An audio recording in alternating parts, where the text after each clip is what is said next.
ये है रवि किशन जी, जिसको भोजपुरी इंडस्ट्री का अमिताभ बच्चन कहा जाता है। ये अभी फिलहाल यूपी के गोरखपुर का सांसद हैं। इनको भोजपुरी से लेकर बॉलीवुड तक सब जानते हैं, लेकिन मैथ क्या होता है ये रवि किशन जी नहीं जानते हैं। क्योंकि जब एक पत्रकार के द्वारा इनसे पूछा गया कि जीएसटी के अब सिर्फ 2 स्लैब हो गए हैं, आप इन पे क्या कहना चाहेंगे, तो रवि किशन जी ने कहा अब सिर्फ 18% और 5% जीएसटी ही रह गए हैं। अब 1 रुपए के सामान सिर्फ 45 पैसे में ही मिलेंगे। उन्होंने ये भी कहा कि सभी सामानों का रेट 50% कम हो गया है, यानी आधा हो गया है। जब किसी सांसद के मुंह से ऐसे बिना लॉजिक वाली बातें निकलती है, तब जाकर समझ में आता है कि हमारे देश को विश्व गुरु किसने कहा होगा।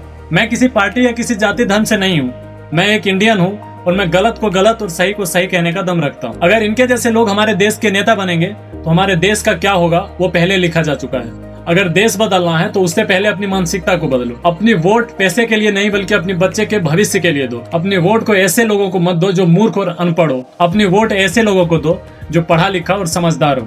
आप इन जैसे नेताओं के बारे में क्या सोचते हैं वो कमेंट में लिख के जाइएगा और चैनल को सब्सक्राइब जरूर कर लीजिएगा।